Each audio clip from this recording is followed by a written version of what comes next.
I got to kick this thing off. Can I kick it off? 1, 2, 3, 4.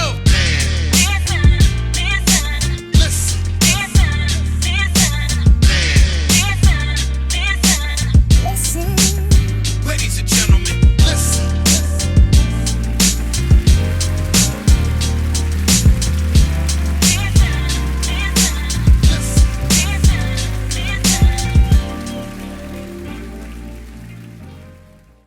Conversate with Us Radio presents the Man Listen Show. We are the blackest radio show on the internet.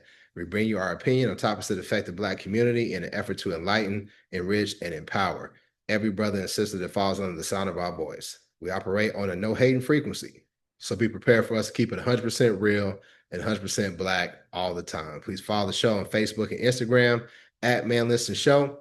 Go to the link in our bio. You can get you a nice little hoodie or whatever, t-shirt. I know summer's coming up. Buy you something, you can buy our books, rent our movies, all kind of stuff.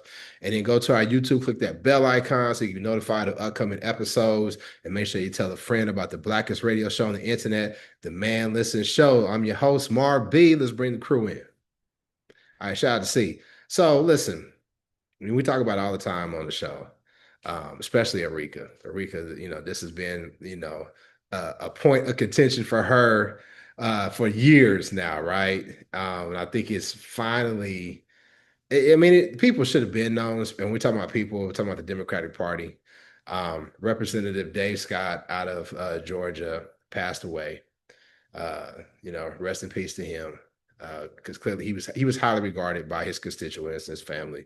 So not downing him as a person, but we're talking about an overall problem that primarily, in my opinion, the Democratic Party has, but the Republicans have it too, right? He passed away. He was 80 years old. He had been battling cancer, and yet he was still running for his 13th time in the U.S. House of Representatives. 80 years old. I saw something where they said that the average age of people in Congress, I don't know if it was just the Senate and the House, or if it's just the House or whatever, but they said the average age is 60 years old. So you got a lot of 70 and 80-year-olds who are making policy decisions for this country, and some of them aren't in good health.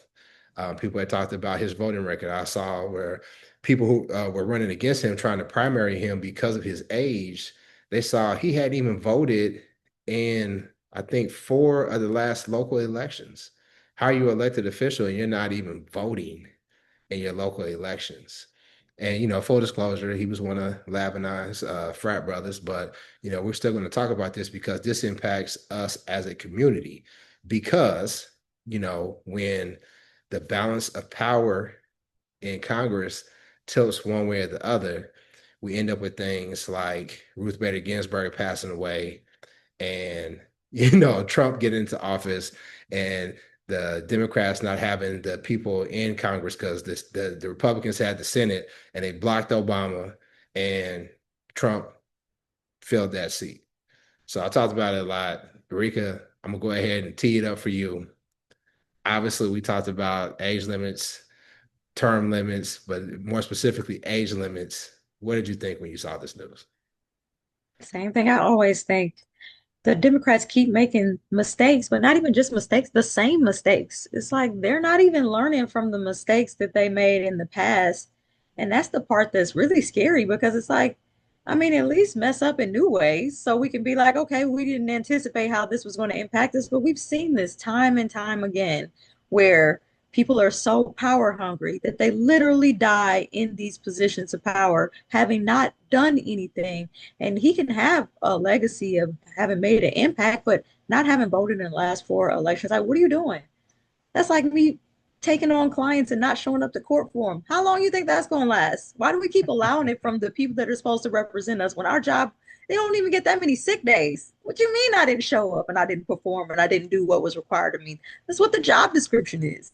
And it's just, we just keep allowing people to do it. And not only that, but who are we electing that that's who you are as a person, that you're so into being this person or holding on to this title that you're willing to let society literally fall?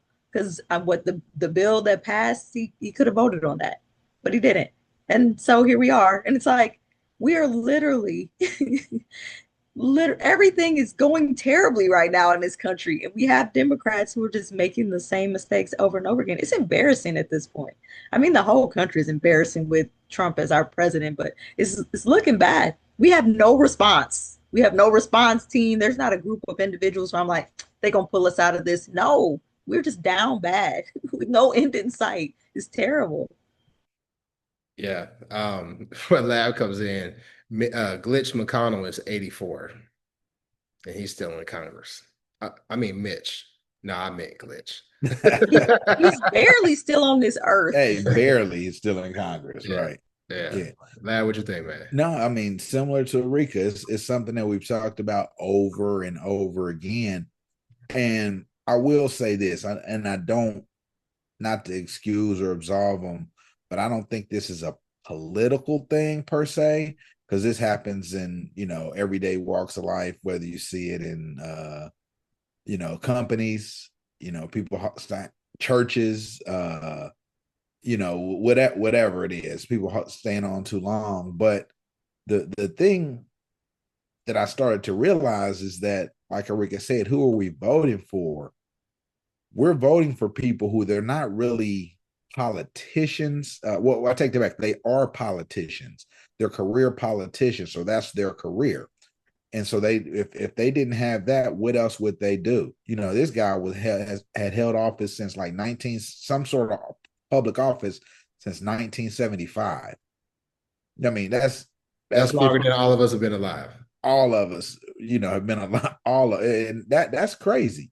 What I don't think. I mean, in one regard, it's commendable, but yeah, at some point you got to hang it up, bro. At some point you got to hang it up. You gotta let the succession plan kick in. You gotta, if you're a good leader, you're grooming someone to fill in behind you, and it shouldn't take you till you're 80 years old to have been in office for 50 years to have developed someone considerably younger who can quite frankly have more energy, more effort, more enthusiasm, because that's a part of it too. Is the younger people usually go for more enthusiastic representatives. People, you see Mondami, how he garnered all this enthusiasm when Obama first ran, how young he was compared to everybody. It just got the young vote out there, and I think that's something that we really need to be thinking about, targeting more young representatives or people who can represent. I mean, you mentioned one key phrase, succession planning. And, in business, that's important. So when you put business, in the field I'm in, when we decide who we're going to partner with in terms of business, like, okay, before I get into the bed with you, what is your succession plan? If you're a small business, right? So if you have grandpa who founded the business in 19 whatever, right? And he's been the figurehead for the business. He signs all the checks. He dictates, the mission of the company, even if he's more on an advisory role, right? Who's going to take over when he passes away? Because we're all going to go sometime, right? And that's just good business. That's doing your due diligence. Who's going to succeed the person when they have to go? And when you're in your 80s, it's easy to say you got more years behind you than you have ahead of you, right? And there's definitely still funds to be made. You could be a political consultant or just go and enjoy your life, because I know you've made enough money, right? But it's the power, it seems, that these people are addicted to. And I think the problem, this is just my opinion, what keeps the Democrats from being organized is because they are more of a coalition than the Republicans are. The Republicans have one thing that unites them. And we know what that is, right? White supremacy. Democrats, you got Black people, you got the immigrants that aren't Black, right? You got LGBTQIA, and whoever else. and everybody is fighting for their own different needs, right, for their community, but they don't come together to be organized to say, listen, this is what we need to do to retain power. And I've always said the Republicans, especially under MAGA, they have done a really good job of looking at the future, putting policy actions into place, and being strategic about what they want to do to retain power. They put young people on the Supreme Court, right? Because they knew we need to be able to do this. They are targeting young white men to say, hey, listen, you guys are being forgotten. You guys are going to be wiped out. When have white men ever not been in power or be able to do what the fuck they want to do, right? But they sit there and say, listen, they're going to replace you. And that's when you got the Charlie Kirks and the Turning Point USA. They're much more strategic in targeting not only their base, but the young people in their base.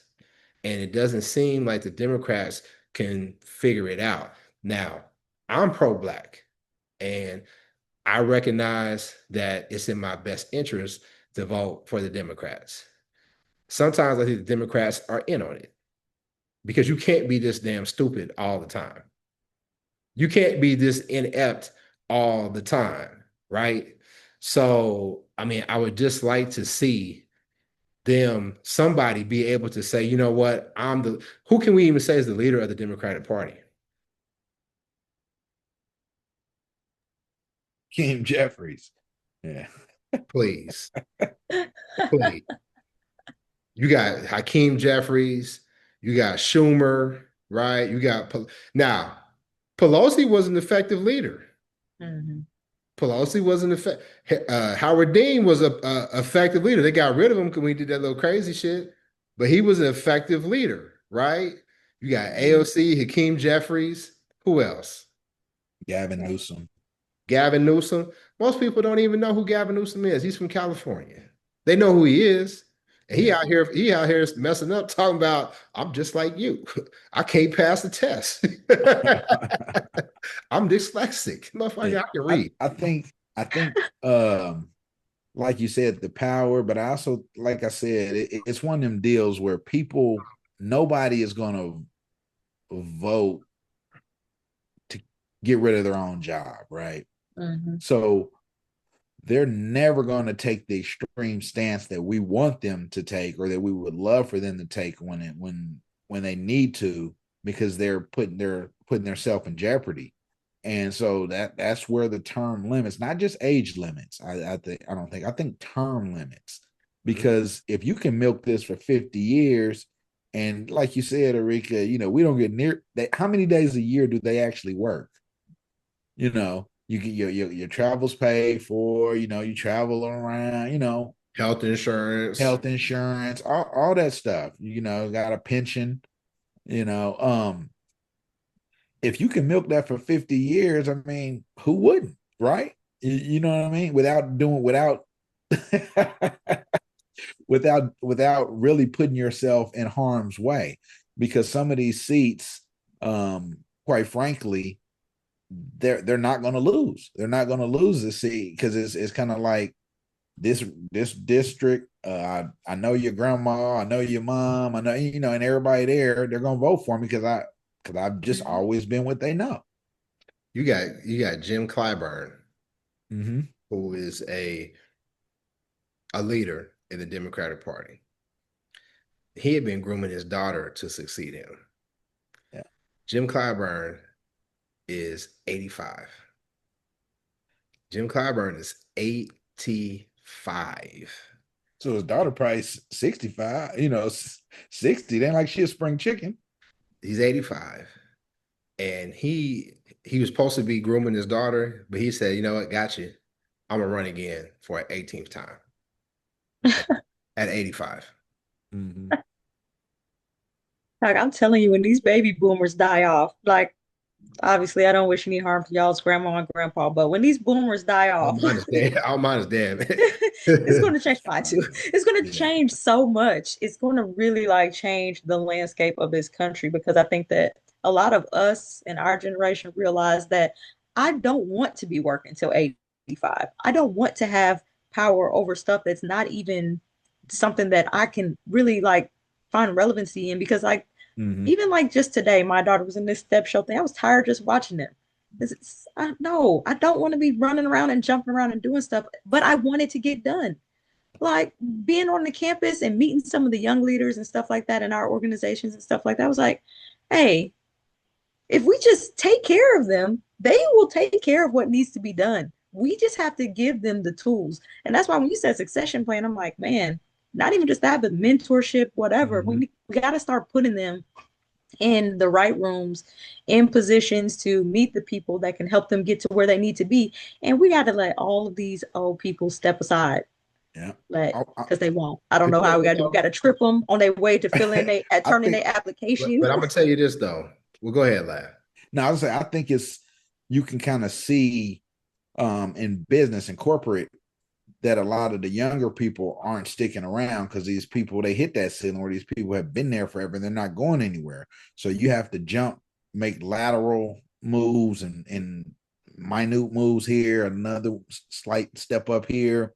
So when those people are gone, it's going to be interesting to me because all these people are so used to hopping from place to place, attention span so short. Will will there be anyone who wants to do it long term, or will it just be every 6 years, every 10 years, you got a whole new crop? I think that speaks to, the point that Erika made highlights the difference this in our show, right? Follow me here. Erika talked about who wants to be involved for that long, who wants to be in power. And he talked about the baby boomers. Really, the people who are just as annoying are those older Gen Xers.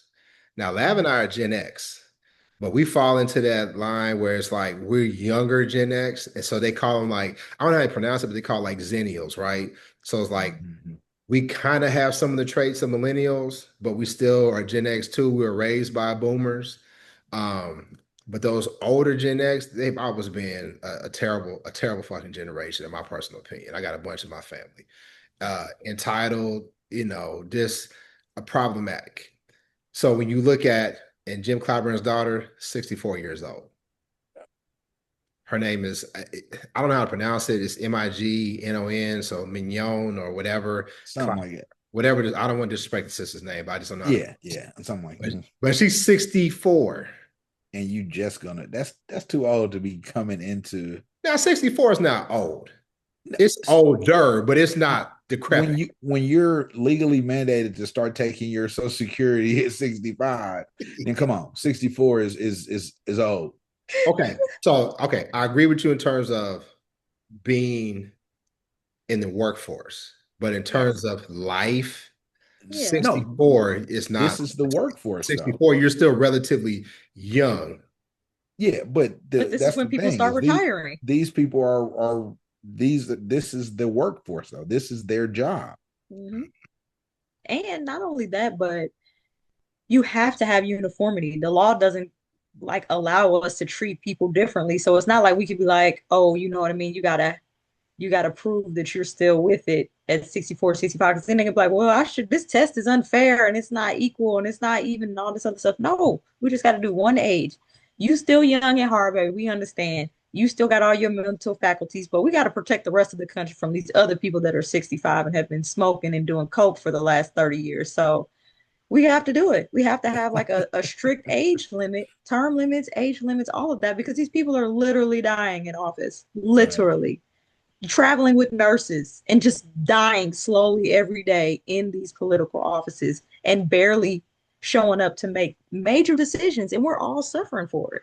And like, nobody's really talking about it. It's insane to me that nobody's really talking about how these people are just allowing the country to just go to shit because they don't want to give up their power. And for what? But that's also incumbent upon, I think, millennials as well, because,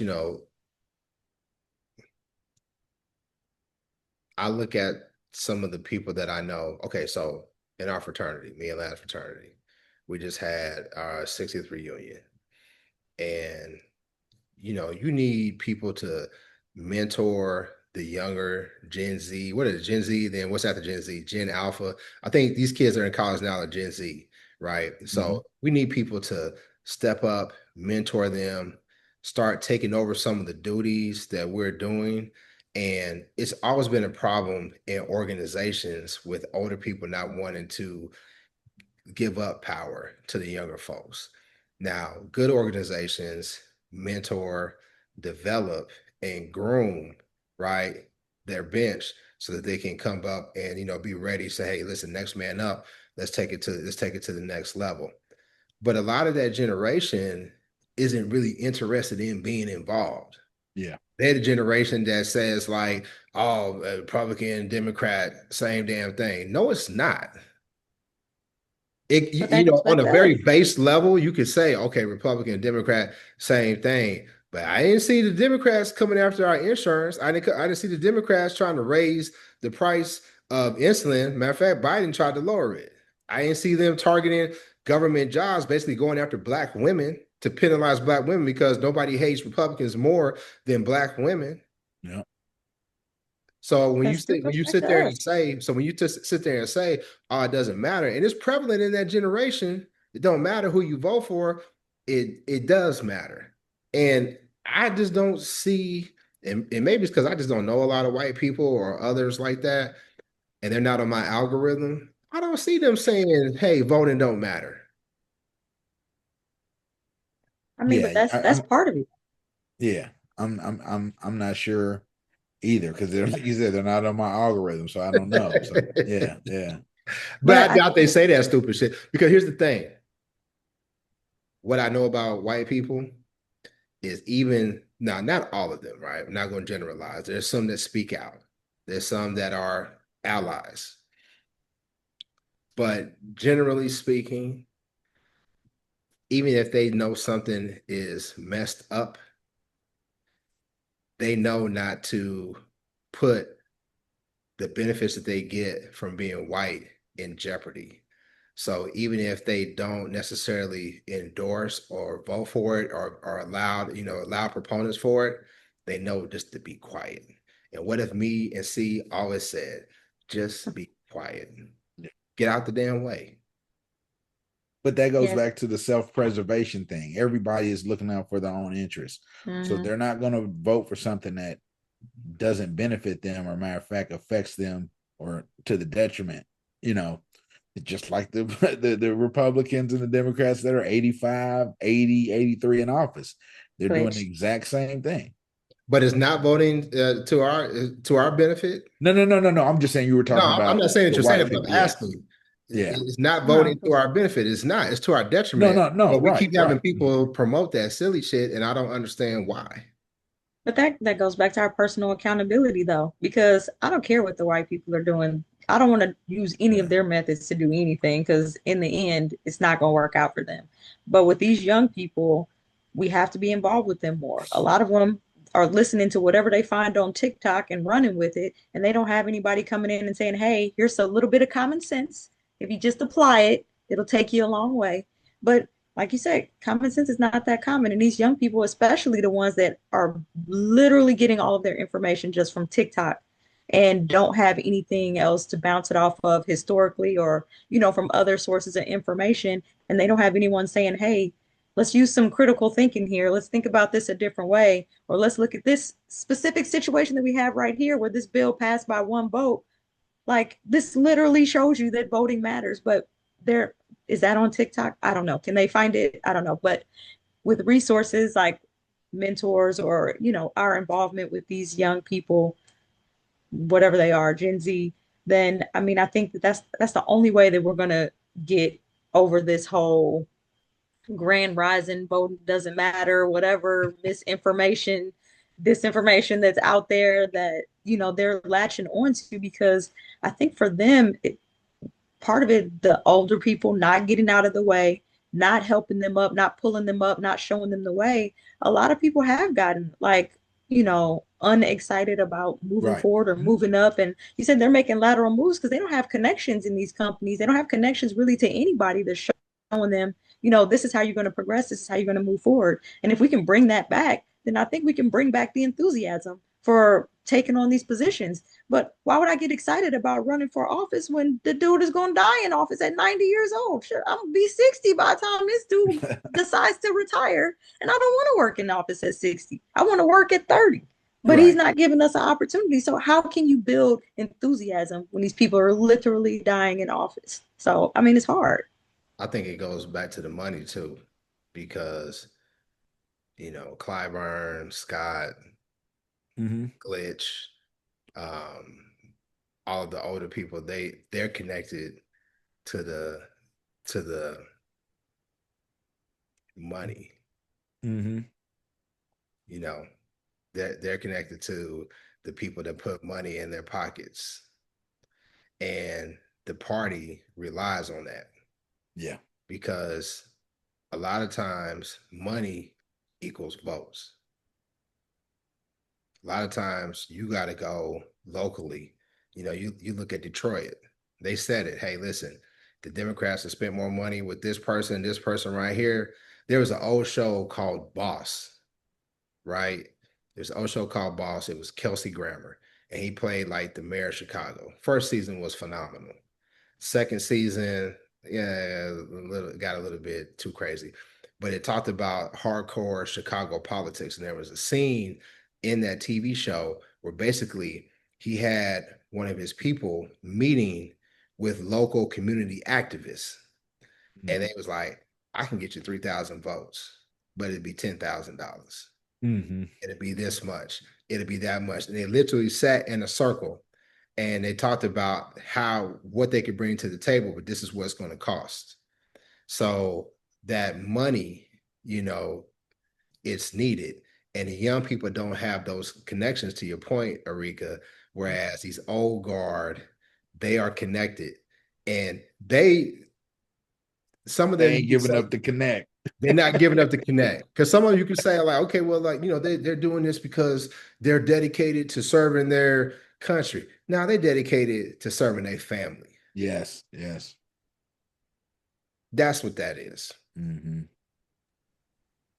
Yeah, and also, another aspect I think of the younger, the Gen Y, was it Z? Yeah, Gen Z. Yeah. Is for a lot of them, there was no interest in politics because their parents and grandparents did the struggle. So they've honestly had a relatively conflict-free life and existence. And so a lot of times what draws people into politics is there's a inflection point or something that happens in their life. And it's like some kind of conflict, some kind of strife, some kind of major event that they're like, man, that's wrong. I need to do something to correct it. And a lot of the younger folk have never experienced that until now. Especially when you got these PACs and these lobbyist organizations, shout out to APAC, who can sit there and buy their way into getting the candidate they want into office, right? And it's going to always be problematic, and as young people just aren't really connected with that. They will be eventually, right? Because these people are strategic and they'll figure out, okay, how can we buy this generation? But I think the way things are going, like Trump said, hey, you just get me the office, you ain't got to vote no more. And you look at this upcoming midterm election, and can the Democrats flip Congress? And they said, okay, one of the states they have to win is North Carolina. And we know, at least I'm gonna say it. There was some shenanigans going on in North Carolina. I told y'all the day after, statewide Democrats won every office, and he won the presidency. No, I still don't believe it, man. Didn't they remove a bunch of voting centers from the campuses and stuff? Yeah, they did. Because they did. North Carolina has, I don't know if they have the most, but they got a lot of college campuses, universities, North Carolina. A lot of them are HBCUs. So they moved those polling places from those campuses. And then they also changed up the voting days because they used to be able to vote on Sunday. So what was happening is Black churches were doing souls to the polls. So they'd be like, listen, once we got a church, we're just going to go to the polls and vote. So they got rid of that. So, but I think it's bigger than just the gerrymandering that they're doing. Musk, I think he has something going on with that. For sure. For sure. I Allegedly. mean, there's no question. Allegedly. I Hey, mean, well, at least Virginia seriously did what though, they were supposed to do. why else would you need him? You know what I mean? I mean, he has money, but why else would he be so involved in that? Well, he You know, basically bought the election for Trump. yeah. But I mean, as far as it's something with some improprieties going on for sure. Allegedly. We don't want to get sued, but allegedly. But yeah, I believe you know. The appearance is If there. they can call elections rigged, I can call elections rigged. I mean, hey, listen, I'm glad Virginia voted the way they did. The good thing we got an attorney on the show. Hey, listen, that is one man's opinion. Yeah. And one girl. Gonna put a disclaimer. Whatever. Put a disclaimer in there at the end. You saw Virginia, they passed a referendum so they can change the voting districts, right? Mhm. So that I was there. So Democrats can get more seats, right? All of this to combat what Trump started in Texas. And a lot of people say what they did in Texas might go against them because they drew it in a way that these red districts are flipping blue. It happened in Fort Worth, over in Tarrant County, and there's a possibility. There's a possibility, but I just think here in Texas, it's going to always be a problem because you got a lot of Hispanics here, and we can't depend on them. Right. Can't depend on them. They let us down all the time. Hopefully they change, especially with this dude Talrico. Now here's the thing. Talrico ran against Jasmine. Jasmine represented my district. I voted for Jasmine. Black people here were enthusiastic and came out in droves for Jasmine. I don't know if Talrico has mended those hard feelings to get those voters to come out and vote for him. It's nothing that he's done to make people enthusiastic. Now, that's another reason. But here's the thing. Hold on one second. Here's the thing. It's in our best interest to get over that shit and vote for Talrico and try to get him into the Senate, right? But a lot of people vote with their feelings. Some people vote for their pocketbook. Some people vote with feelings. Mm-hmm. And the way that stuff went. Yeah, that's why I say that. Yeah. That's the reason because people don't want to have to primary somebody that's beloved, right? And so then if you beat them, then you're always already going to be behind the 8 ball with their supporters. Because like you said, a lot of people vote with their heart and you beat my candidate, I can't vote for you, and so it's a vicious cycle, man. Especially when you're a milquetoast white dude like he is. Yeah. Really don't. Like, you could at least look at like Gavin Newsom, even though, his motherfucking ass can't read. And I'm not talking about people who are dyslexic and can't read in general, because I love y'all, but he made a little silly comment, and I'm gonna drive him on that, right? You open the door for these jokes. But at least Gavin. I mean, I don't know, Rika. I don't know if you like white boys or not. Is he considered handsome for a white boy? I mean, I don't know. He's got a little swag to him, so I can see. I'm not gonna be mad at us. You're right. He has a little personality, a little more swag, personality, right? And he's kind of shown that he's willing to go there in terms of being petty. Yeah, right. Toe. Talrico is not that. No, he's not. He's not at all. At all. No. And they need more of that, honestly. Yeah. Georgia's talking about going to a nonpartisan ballots, and I wish we would here too, because I live in a Republican county. And so by the time I get to vote, it's only Republicans. Really, you know what I mean? Like, I don't get to vote between the Republicans. So I wish that I could choose between these two and choose the lesser of two evils. I think that's the problem, because it's like, if we could vote between the other candidate, it wouldn't be such a stark, I hate this person, I love this person. It's like, okay, I'm cool with this Republican, I'm cool with this Democrat, I want the Democrat to win, but if this Republican wins, I'm okay with that too. So we don't really get open primary, basically. Yeah. So like, one time I went to go vote, and it was like they had 3 ballots, and one of them was like liberal or something. It was like 2 things on there. I was like, why would you even do that? You wasted everybody's time. I don't know why you printed that. So you basically don't get to vote for anybody because nobody's running liberal in this Republican county. So, and then like all of the judges that I wish I could vote for or against, I don't get to because they only run Republican. Only Republican judges get voted in here in my county. So I don't get to vote for any of the judges, whether I like them or don't like them. I don't get to have a say in that. But I don't understand. Like, even in my district where I'm at, right? There's a heavy LGBTQ population here. So when I go to my polling place, there's always two lines. And the line to vote, when you go in for primaries, they ask you, are you Republican or are you Democrat? And some people get defensive, like, why? And it's like, because it depends on the ballot that I'm about to give you. Yeah. The line that you stand. Now, the line for the Democrats, because I live in the city of Dallas, it's a high LGBTQ population in this neighborhood. There's a lot of Black people in this neighborhood. So the line for the Democratic primaries is like always wrapped around the building. But if you're Republican, you basically just in and out, right? So my question to you is, are they not doing that? I mean, because it's still got to be a two parties. It still normally is a two-party system. You voting for a Democrat, even if they're going to get smashed in the Republican county, right? You still should be able to vote for a Democrat. So if you're a Democrat, you don't really run for certain positions here in my county. So there are like a lot of times no candidates. So by the time I get to the final ballot, there are only Republicans on there. So if that person wins the primary, Democrats are not they've even wasting won. their time. They're just like, There's no point. So when I get my ballot, it's only the person that won the Republican primary. That's it. You either vote for them or you abstain from voting. So the real race is in the primary. Sound like you need to move. Shit. Well, my rent is low. I've heard what you other people are paying. I'm staying right here. Either something wrong with them or something wrong with you. Right.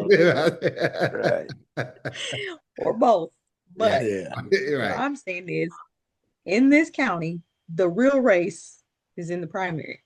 So if I wanted to say, hey, this judge to me is a better judge than this judge, I don't get the chance to do that because I don't get a Republican ballot.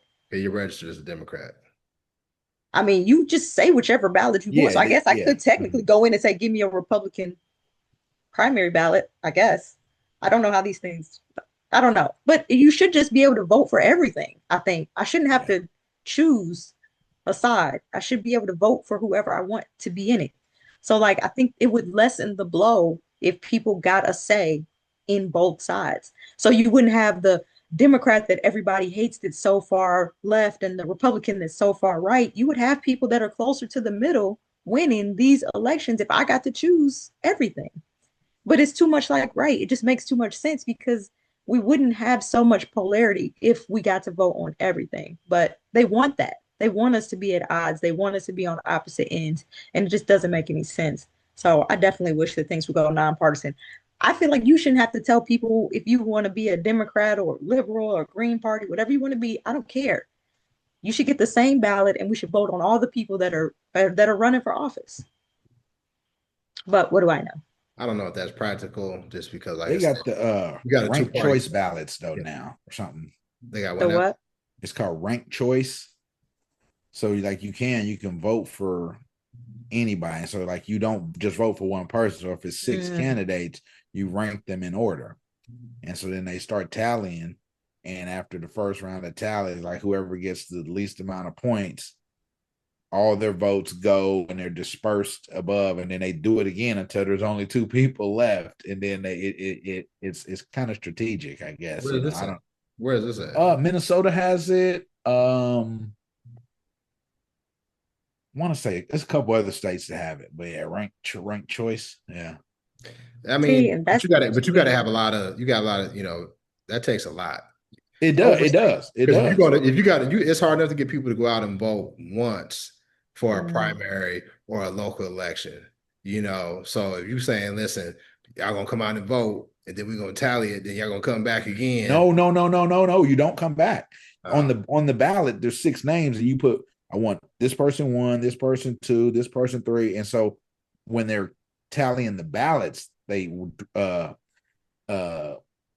person with the least amount of votes, they get dropped off. And so they start the ballots again, same ballots, and they count again.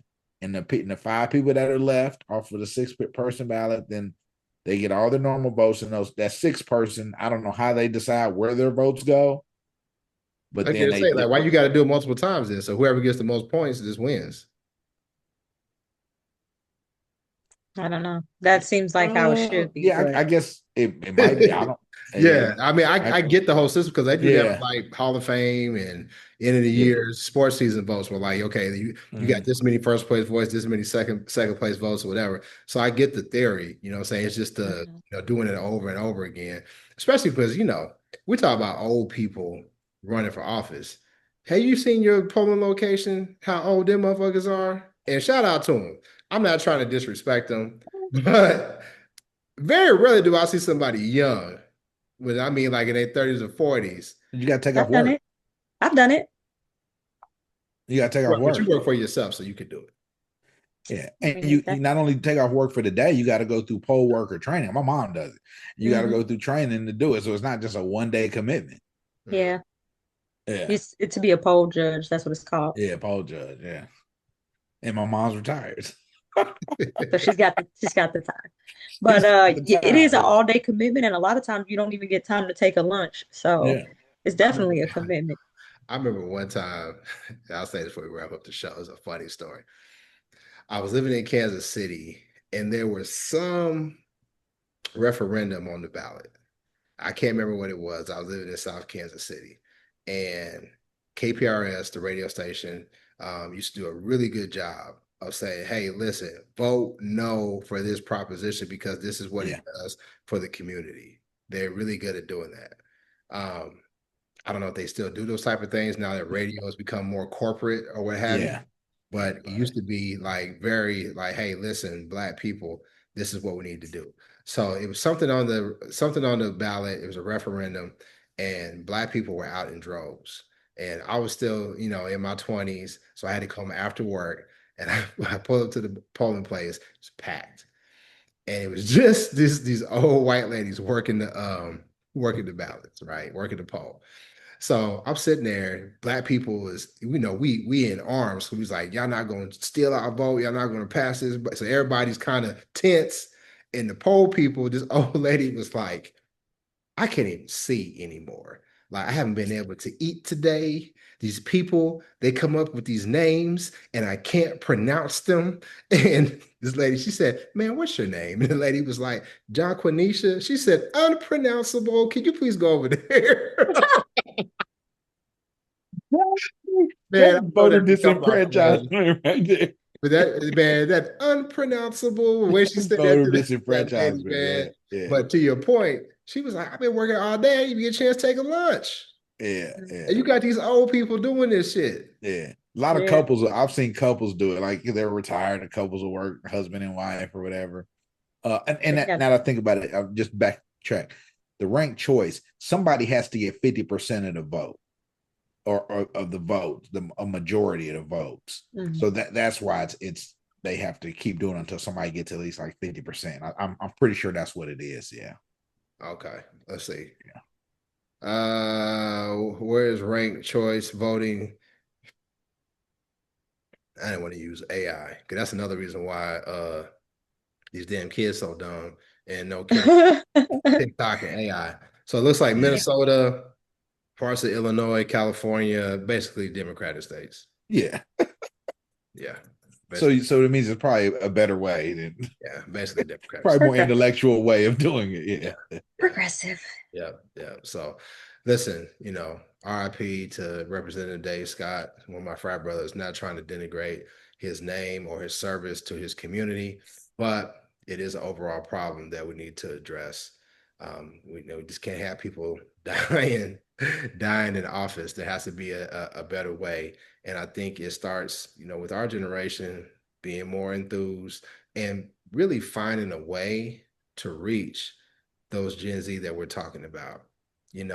We sit there and if you listen to how we talk, it does come off as condescending and dismissive. And this is when I'm talking about this, I mean, the Gen Z, they are a sensitive generation. They are a very sensitive and entitled generation. So you really have to really baby how you talk to them and coddle them to get them to do what needs to be done. And Mhm. you can blame us as the punk ass parents that raised them to be that way, but it kind of is what it is. But we need to get them together. You know, the millennials, Gen Z, we got to get them together. So, you know, because we need them to come out and vote because this upcoming midterms is extremely important. So with that being said, I think we talked about it enough. Make sure you go to our Facebook and Instagram at Man Listen Show. Go to YouTube, click that bell icon, check out all the episodes. We're doing some different things, get our merchandise, and we'll see you next time. Peace. Shout out to see.